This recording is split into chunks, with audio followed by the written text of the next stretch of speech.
Have you ever wondered about the one battle that truly sealed America's fate in the Revolutionary War? The moment the world's greatest superpower was brought to its knees by a scrappy new nation? Well, that moment has a name: Yorktown. And the story of how it happened is more incredible than you might think. It's a tale of brilliant strategy, desperate gambles, and a little bit of luck that changed the course of history forever. So, grab a seat, because we're about to dive deep into the final epic showdown of the American Revolution. Let's set the stage. The year is 1781. The war has been raging for 6 long, brutal years.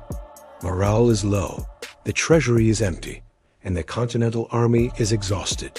The British, led by General Lord Cornwallis, have been waging a successful campaign in the southern colonies. They've captured Charleston and Savannah, and it seems like they have the upper hand. After a series of costly battles in the Carolinas, Cornwallis decides to move his army north into Virginia. His plan? To establish a deep water port where the Royal Navy can resupply his troops, and from which he can launch further attacks, effectively cutting the colonies in two. He chooses a small tobacco port on the Virginia coast called Yorktown. It's situated on a peninsula, with the York River to the north and creeks on either side. From a naval perspective, it seems perfect. Cornwallis and his 7,500 troops dig in, building a network of fortifications and redoubts, confident that the mighty British fleet will protect his back. He's essentially daring the Americans to come and get him. Little does he know, this seemingly strategic decision will soon become a fatal trap. Meanwhile, hundreds of miles to the north, General George Washington is in a tough spot near New York City. He's been shadowing the main British Army under General Sir Henry Clinton for years, but he lacks the manpower and naval support to launch a decisive attack on the heavily fortified city. The American cause is hanging by a thread. But then, a piece of game-changing news arrives. A massive French fleet, under the command of Admiral de Grasse, is sailing from the West Indies towards the American coast, and they have a few thousand French soldiers on board. This is the opportunity Washington has been waiting for. Now, Washington faced a critical choice: attack Clinton in New York, the original plan, or take a massive risk and march his army over 400 miles south to trap Cornwallis in Yorktown. Attacking New York was what everyone expected. It was the safer bet. But Washington, along with his French counterpart, the Comte de Rochambeau, saw a golden opportunity. They knew that if they could combine their ground forces with the French fleet, they could completely surround Cornwallis at Yorktown. The key was secrecy and speed. If Clinton in New York realized what was happening, he could send reinforcements or attack Washington's army on the march. So, they devised a brilliant deception. They set up fake army camps, built large bread ovens, and spread rumors that they were preparing for a major assault on New York. The ruse worked perfectly. While Clinton was busy bolstering his defenses, Washington and Rochambeau's combined Franco-American army slipped away. They began a rapid, secret march south. Imagine the sight.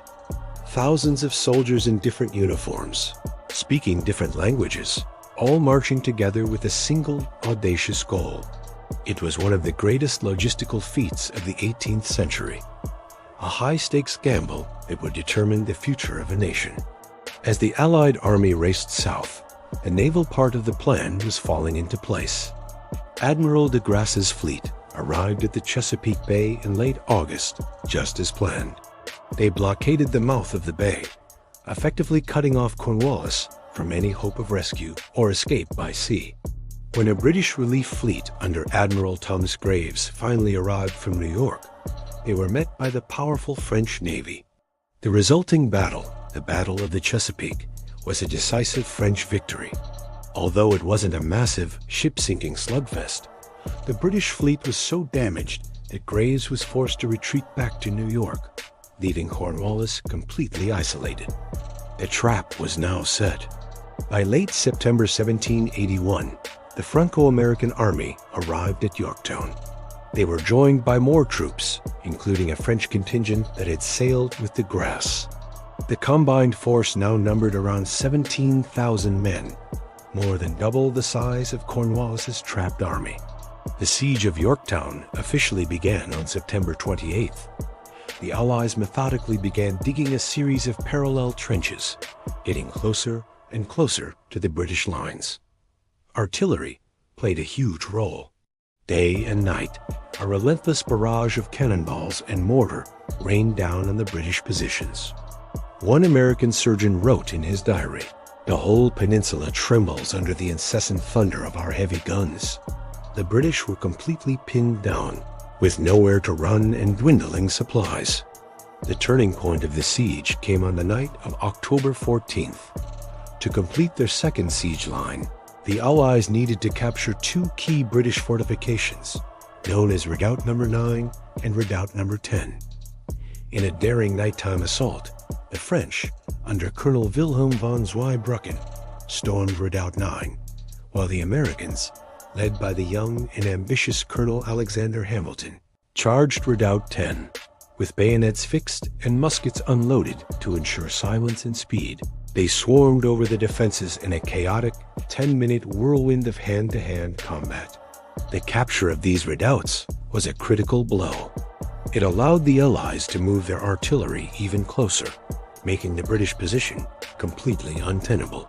Trapped, outgunned, and with no hope of reinforcement, Cornwallis's situation was desperate.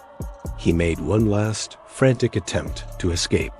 He tried to ferry his troops across the York River to Gloucester Point, under the cover of darkness, hoping to break through the thin line of besiegers there and march north to New York. But even the weather seemed to be on the American side. A violent storm suddenly kicked up, scattering his boats and ending any chance of escape. His army was battered, sick, and demoralized. The end was near. On the morning of October 17th, a lone British drummer appeared on the ramparts, beating a parley. He was followed by an officer waving a white handkerchief. The constant, deafening roar of the cannons fell silent for the first time in weeks. Cornwallis was requesting a ceasefire to negotiate the terms of surrender. 2 days later, on October 19, 1781, the formal surrender took place. Thousands of British and Hessian soldiers marched out of their fortifications between two long lines of American and French troops. They laid down their arms in a field that would forever be known as Surrender Field. In a final act of defiance and humiliation, Lord Cornwallis claimed to be ill and sent his second-in-command, General Charles O'Hara, to surrender his sword. O'Hara first tried to surrender to the French General Rochambeau, but Rochambeau gestured towards Washington. When O'Hara then offered the sword to Washington, Washington, adhering to protocol, directed him to his own second-in-command, General Benjamin Lincoln. It was a fitting moment, as Lincoln himself had been forced to surrender to the British at Charleston a year earlier. Legend has it that the British military band played a tune called "The World Turned Ye Upside Down," a perfect anthem for a moment when the established order of the world was indeed being radically changed. The news of the surrender at Yorktown sent shockwaves across the Atlantic.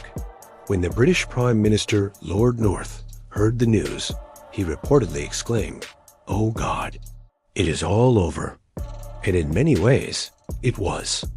While the Treaty of Paris, which officially ended the war, wouldn't be signed for another 2 years, Yorktown was the death blow to the British war effort. The defeat was so complete and so embarrassing that it broke the political will in London to continue fighting. It convinced the British government that the cost of trying to subdue the American colonies was simply too high. The victory at Yorktown wasn't just an American triumph. It was a testament to the power of international alliance. It simply would not have been possible without the French. The French troops, the French money, and most importantly, the French Navy were absolutely critical to trapping and defeating Cornwallis. Yorktown was the culmination of Washington's patient strategy, French strategic commitment, and a perfect storm of military coordination. It was a moment that secured American independence and created a new nation that would go on to shape the future of the world. So the next time you think about the American Revolution, remember Yorktown. Remember the secret march, the naval blockade, the thunder of the cannons, and the sight of an empire's army laying down its arms.